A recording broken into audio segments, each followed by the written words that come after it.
Have you ever wondered why? The closer you try to get to Allah, the further away He sometimes feels. You finally commit to your 5 daily prayers. You wake up in the middle of the night for tahajjud. Your tongue is busy with dhikr, yet your heart feels heavy, empty, and disconnected. But what if I told you this isn't because you're failing? What if the cleverest trick of Shaytan isn't dragging you away from the prayer mat, but tricking you into standing on it the wrong way? Allahu Akbar, your hands rise, your body submits, but your mind, it runs wild. What's for dinner? Did I answer that message? Why did that person glare at me yesterday? And the sharpest sting, why can't I focus in my salah? This is no accident. The Prophet Muhammad, peace be upon him, told us that when the adhan is called, Shaytan runs. But he doesn't stay gone. He circles back with a new plan. The same enemy who tried to keep you from the masjid now stands beside you, whispering, distracting, stealing your presence. You're not weak, you're under attack. Think about it. How often does your mind wander while you scroll social media? Almost never. But in sujud, the moment you're closest to Allah, suddenly every old memory and unfinished task resurfaces. This is spiritual warfare, and the battlefield is your attention. Have you ever lost count of your rakas, forgotten if you sat or stood? You're not alone. Shaytan's strategy is brilliant. If he can't block your worship, he'll poison it afterward. That wasn't sincere. You were just showing off. It was empty, fake. I remember a brother who once tasted real kashu in tahajjud. He wept like never before.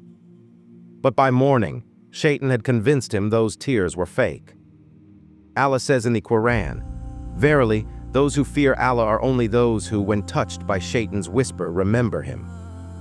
Notice Allah doesn't say the righteous never get whispers. Even the most pious hear them. The difference is, they recognize where they come from. So ask yourself, who benefits from my guilt, who profits from me giving up? Not Allah, not your soul, only Shaytan. Thoughts like, my wudu wasn't perfect, so my prayer doesn't count. I'll make dua later, when I'm in a better state. They sound noble, but this is Shaytan's most subtle trap, using your love of perfection against you. The Prophet, peace be upon him, said, "The most beloved deeds to Allah are those done consistently, even if small." Allah doesn't demand perfection, He loves consistency. Your cracked, imperfect worship, offered sincerely, is more precious to Him than the flawless prayer that never happens. Remember, Shaytan doesn't only want bad deeds. Sometimes he'll settle for no deeds at all. Another trap is Riya, showing off. Shaytan whispers, they'll see you in the front row, record your recitation, it sounds beautiful, make your dua more emotional, people are watching. The Prophet warned, the thing I fear most for you is minor shirk, showing off. And in today's digital age, this trap wears new disguises. The perfectly staged prayer photo, Ramadan countdown posts, a dua video with filters. Harmless, maybe. But Shaytan twists them, whispering, see how many likes your worship gets. And slowly, our intention shifts from pleasing Allah to pleasing people. So ask yourself honestly, would I still worship like this if no one ever knew? And Shaytan's ultimate goal, despair. He whispers, you're a hypocrite, your entire faith is fake, why even bother? And many fall here. They think, if I can't be a perfect believer, I'd rather not be a believer at all. But scholars remind us, Shaytan doesn't mind your good deeds if he can make you feel worthless afterward. Here's the truth, doing good with doubt is better than abandoning good with certainty. A companion once feared his intentions weren't pure. The Prophet reassured him that concern itself is a sign of true faith. Hypocrites never worry about hypocrisy, only the sincere do. So how do you fight an enemy you can't see? With the RHM method. Recognize the whisper, pause and say, this isn't from me, it's from Shaytan. Recognition itself is power.